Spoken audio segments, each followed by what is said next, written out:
Welcome back everyone to another episode of the Goldbound Challenge. Before we dive into this one, I just want to say a huge thank you to all of you for continued support on the series. The feedback, the comments, it's honestly been incredible to see how many of you are invested in this little gold making adventure through Elwyn Forest. Now, if you missed episode 4, here's a quick recap. Last time we focused heavily on copper ore, setting ourselves a goal of 5,000 total ores mined. And by the end of it, we managed to push ourselves to 160,114 gold. We also kept those frayed knots flowing on the auction house, and even though the sales were a bit slow, we made steady progress overall, creeping ever so closer to our goal. Before we get started, here's a quick reminder of the challenge rules. We're locked entirely within Elwyn Forest. No leaving the zone for any reason. All of our gold, all of our items, and all of our progress has to be earned right here.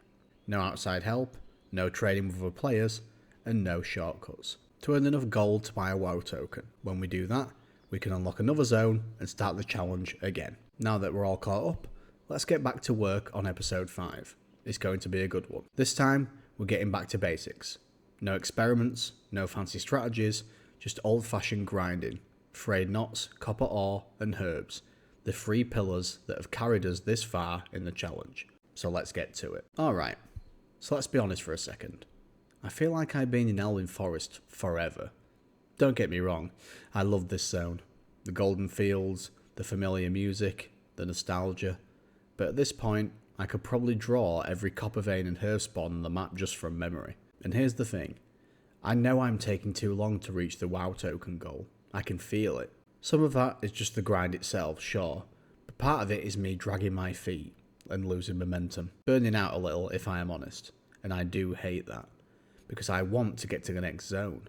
I want to see the Gold Gated finally step out of Elwyn Forest and breathe new air. So this episode, I'm done overthinking it. We're going to do no experiments, no side goals or distractions, just pure old-fashioned brute force grinding. It's not glamorous, it's not flashy, but sometimes that's what gold making really is. Putting your head down and grinding through the burnout. Because every swing of the pickaxe, every frayed knot, and every piece bloom picked all adds up. This episode, I'm getting that fire back. So let's dig in, literally. With that out of the way, it's time to get back to what Gold Gated does best, the grind. No gimmicks, no shortcuts, no fancy side experiments, just the holy trinity of Elwyn gold making. We're starting with the classic Elwyn loop. Mine the ridges, sweep through the meadows for herbs, and pickpocket every Defias bandit unlucky enough to cross our path. It's the same circuit we've run countless times before, but this time the goal is focus. No detours, no maybe I'll try this instead, just raw, efficient farming. But as I'm running a route again, there's this moment where I have to stop and think. Yeah, I'm frustrated, I am. I feel like progress is slowed down, like we should have been out of Elwyn by now. But when I take a step back and really look at it, we've actually come a long way. We've built a foundation from nothing. We've pushed past burnout, figured out new markets, and kept the gold steadily flowing, all without leaving this tiny patch of Azeroth. That is something worth being proud of at least. So, on reflection, let's do this together. Let's push through this wall the same way we've done since day one, side by side. Let's get our heads down, keep the grind alive, and get ourselves geared up for the next chapter. Because the day we finally step out of Elwyn's borders, it's going to hit that much harder, knowing we earned every single coin the hard way. After doing a decent little grind, I decided to swing by the mailbox, but this time I'm not going to open it just yet. From what I can already see, we've had a few sales come through. A handful of frayed knot stacks, some of the herbs and ore from the tail end of last episode, and even a few of those lower level transmog pieces finally moved off the shelves. Still nothing huge like a big ticket transmog sale, but definitely signs of life, and every little helps. As tempting as it is to crack this open right now, I think I'm going to hold off until the end of the episode. I want to see the full picture of what the grind has done for us once everything's had a little bit more time to sell. That way, when we finally open it, we'll get the real sense of how much progress we've made this session. No half measures, just the whole payoff at once. It's actually kind of motivating in a weird way. Knowing there's gold slowly building up in the mailbox gives us something to push forward towards. A reason to mine one more vein, pick one more pocket, or gather one more herb before calling it a day. We'll check it properly at the end of the episode, tally it all up as we usually do, and see where the grind has taken us. For now though, let's stay focused. Alright, just taking a deep breath. We've been at this for a long time now, and honestly, it's easy to lose sight of how far we've come when all you see ahead of you is more grind. But this is what Gold Gated was always about, the long haul. A slow climb, turning what should be impossible into progress, one tiny sail at a time. I'll be real with you. There are days when I question if I've dragged my feet too long in Elwyn. Days where I feel like the gold total should be higher, that we should already be unlocking the next zone. The truth is, every copper vein, every herb, every frayed knot has been adding up, even when it doesn't feel like it. This isn't a flashy sprint, it's a marathon. And marathons aren't about speed, they're about endurance. And showing up even when you're tired of the route, tired of the scenery, tired of the grind. But eventually, all that consistency does pay off. So in reflection, yeah, maybe it's been a bit slower than I'd have liked. But look at where we started, and look at where we are now. Over 160,000 gold deep, a few days of slash played, and still standing strong in the same patch of forest we began in. That's not failure, that's persistence. So here's the plan. We keep our heads down, stick to what we know best, and grind our way through this wall together. You've all been with me since day one, cheering me on at every twist, every copper vein, every mailbox moment, and I can't thank you enough for that. So let's dig in, side by side, and keep pushing until Elwyn finally gives up its last bit of gold. Because when that WoW token drops, it's not just my victory, it's ours. While the grind's been rolling on, I've started to take a bit more care with how I'm managing storage, especially in the bank. I've been keeping hold of a few different things lately. Raw cooking ingredients, stacks of linen and wool scraps if I can find any, and even some of the random gems we picked up from mining. Now, sure, I could throw these on the auction house for some quick gold, but I've got a feeling that these might maybe come in handy later on. Once we finally unlock our next zone, we'll have access to new materials, new recipes, and maybe even a chance to craft some items to sell for a profit later. So rather than liquidating everything for a few extra coins, I'm holding on to the things that might scale with us. Think of it as a future proofing of the challenge. When the next chapter begins, whether it's Westfall, Lakeshire or Dunmoreau, I want to be ready to hit the ground running, not scrambling to buy back materials I already sold. It's all part of the long game, I guess. Every grind session in Elwyn might feel repetitive, but the foundation we're building here is what's going to make these future markets explode when we finally break free of this forest. Even though we're still knee deep in Elwyn's forests, I'd be lying if I said my mind hasn't started to wander towards what comes next. Every swing of the pickaxe, every bandit pocket we lift, it all gets me thinking. What kind of new opportunities are waiting for us once we finally unlock that next zone? Last episode, we briefly covered what the next zone could be. So let's start with Westfall. Probably the most iconic and natural step from Elwyn in my opinion. The place is packed with rich copper and tin veins, peace bloom and mage royale herbs, and an endless stream of humanoids to pickpocket and farm for materials. Plus, there's the Dead Mines, one of the best early dungeons in the game, loaded with transmog potential, rare BOEs, and even a few unique recipes that could fetch a small fortune. It's rugged, nostalgic, and full of that classic energy that makes you want to grind for hours.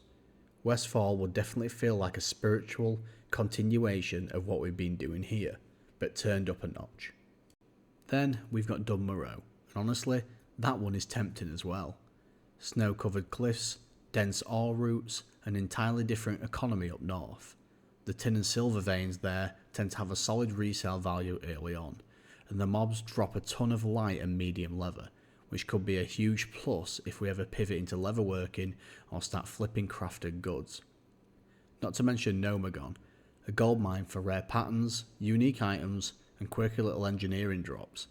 It's cold, harsh, and a little isolated, but it's bursting with opportunity for someone willing to put the work in. And finally, there's Lakeshire, sitting out in Redridge. It's a bit higher level, sure, but that's what makes it exciting. Rich iron deposits, mid-tier herbs like King's Blood, solid humanoid camps for pickpocketing, and a huge lake that could become a gold mine for fishing, and yes, junk boxes too. That's a market we haven't even scratched yet. Plus, Being closer to Dustwood opens up more complex trade routes and potential cross-zone economics. It's the kind of place that could really shake things up once we're ready to take that leap. Each of these zones represents something different. Westfall is the logical next grind, Dunmoreau is a smart economy play, and Lakeshire is the risk versus reward adventure that could completely redefine the challenge. But first, we've got to earn it. Elwyn's still got work left to do, and until we cross that threshold, all these dreams of snow, coastlines and mountain passes are just that, dreams. Okay, a moment of truth.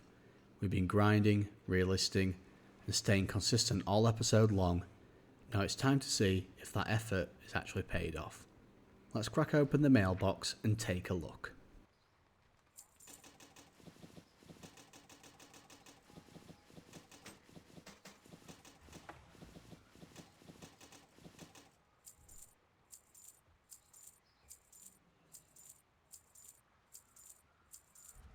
Okay, that's not bad at all. Ignoring the mountain of expired auctions we opened, we've got a nice spread of sales this time. A few solid stacks of frayed knots, plenty of copper ore and herbs moving through the market, and even a couple of low-level transmog flips to sweeten the deal. All told, that puts us at a grand total of 214,702 gold, up from last episode's 160,114. That's a massive 34% increase on last episode's total. Now, with the WoW token currently sitting at 400,575 gold, that means we're sitting at roughly 53.59% of the way towards finally breaking out of Elwyn Forest. It might not be a landslide victory this time, but it's real progress, and that's all that matters. Every single auction, every vein, every pocket adds up, and we're inching closer to that big breakthrough. What's also promising is that we still have a decent amount of frayed knots and herbs still on the auction house, which will hopefully sell in the next day or so. Before we wrap up, let's check our slash played time. We're now sitting at 4 days, 21 hours and 22 minutes into the challenge. That 5-day marker is now looming over us. Kinda wild when you think about it. This episode wasn't flashy, no experiments, no side projects, just old-fashioned grind. But honestly, that's what this challenge needed. It's easy to get lost in frustration when the progress slows down. But when I look back at how far we've come since day one, I can't help but feel proud of what we've done so far. Elwyn's been our forge, a place that's tested our patience, persistence and passion. And soon, it'll be our stepping stone to something new. Whether that next step is Westfall, Dunmoreau or Lakeshire. I can feel it. The winds are shifting and adventure is calling. Before I sign off, a couple of quick things. Some of you may have already seen the brand new hardcore WoW survival series called Glory or Death, running alongside this series Goldgated. If you enjoy the raw, unpredictable side of Classic but with a twist, I think you'll love that one.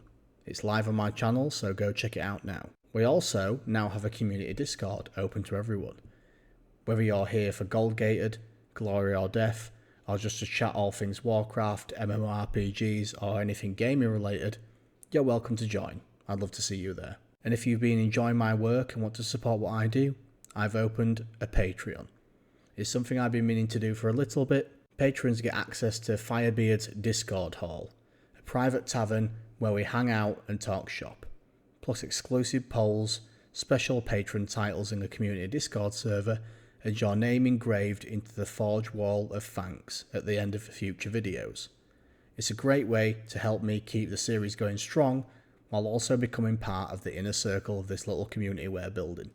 You can support me for just as little as £1 per month. So, that's where we stand. The grind continues, the Forge stays lit, and the dream of that WoW token increases closer every day. And as always, until then, stay sharp, stay golden, and thanks for watching.